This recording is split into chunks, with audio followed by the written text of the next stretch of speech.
एक प्रसिद्ध राजा था जिसका नाम रामधन था। अपने नाम की ही तरह प्रजा सेवा ही उनका धर्म था। उनकी प्रजा भी उन्हें राजा राम की तरह ही पूजती थी। राजा रामधन सभी की निष्काम भाव से सहायता करते थे, फिर चाहे वो उनके राज्य की प्रजा हो या अन्य किसी राज्य की। उनकी ख्याति सर्वत्र थी।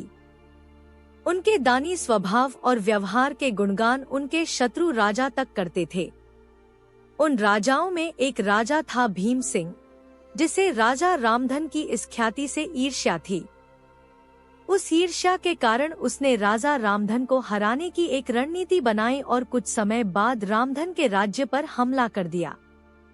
भीम सिंह ने छल से युद्ध जीत लिया और रामधन को जंगल में जाना पड़ा। इतना होने पर भी रामधन की लोकप्रियता में कोई कमी नहीं थी।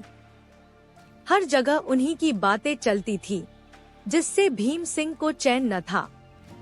उसने राजा रामधन को मृत्युदंड देने का फैसला किया। उसने ऐलान किया कि जो राजा रामधन को पकड़कर उसके सामने लाएगा, वो उसे 100 सोने की दीनार देगा।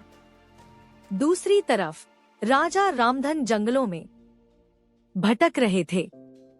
तब उन्हें एक राहगीर मिला और उसने कहा, भाई, तुम इसी जगह के लगते हो, क्या मुझे राजा रामधन के राज्य की तरफ का रास्ता बता सकते हो?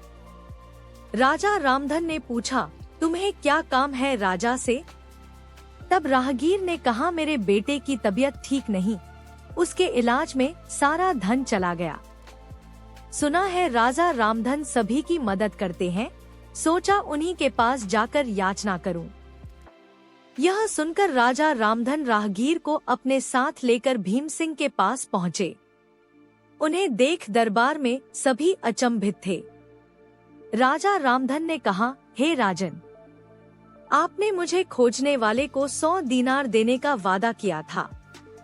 मेरे इस मित्र ने मुझे आपके सामने पेश किया है, अतः इसे वो 100 दीनार दे दे। यह सुनकर राजा भीम सिंह को एहसास हुआ कि राजा रामधन सच में कितने महान और दानी हैं, और उसने अपनी गलती को स्वीकार किया।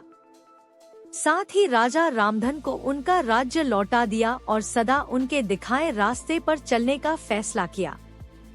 सीख: मनुष्य को अपने कर्मों का ख्याल करना चाहिए।